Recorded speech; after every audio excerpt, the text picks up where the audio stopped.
الحمد لله دخلت لهذه الرياضه وراني فخور، وكنت زدت طلعت درت فورماسيون في تايلاند وزدت ديفلوبيت راسي غايه، والحمد لله خرجنا ابطال ومازال نزيدوا نخرجوا ابطال في المستقبل.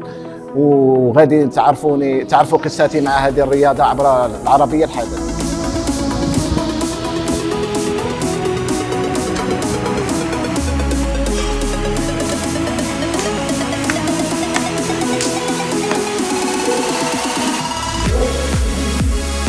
موش مراد مدرب في رياضة المواي تاي البوكس تايلاندي تلمسان الجزائر. أنا الرياضة نتاعي كانت في الكيك بوكسينغ، ومن بعد بغيت نزيد رياضة المواي تاي.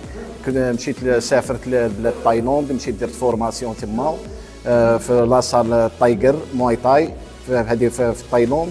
درت فورماسيون تاعي وجيت، والحمد لله هذه الرياضه دخلناها لولايه تلمسان، وجاو عندنا بزاف لي زاتليت يمارسوا هذه الرياضه وعجبتهم بزاف. وهذه الرياضه فيها لي تكنيك كما رياضات اخرى، بصح زايدين فيها كشغل ليكود وجونو، صح فيها لي كلينش، فيها سيزي على زياده على رياضه الكيك بوكسينغ. وما تحتاج ليكيبمون بزاف، فيها لي غون قفازات، فيها بروتيج دون بروتيج تيبيا، وفيها بونداج هنا. ستيب جاب كروس جاب كروس.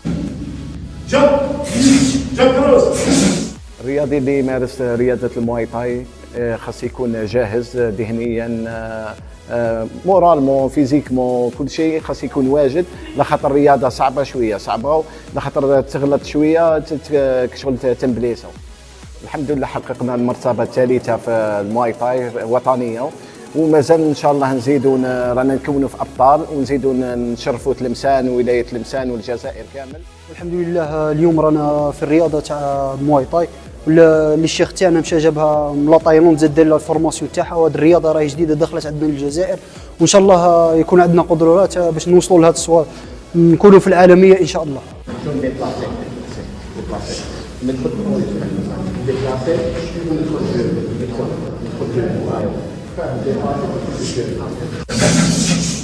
جاب كروس هوك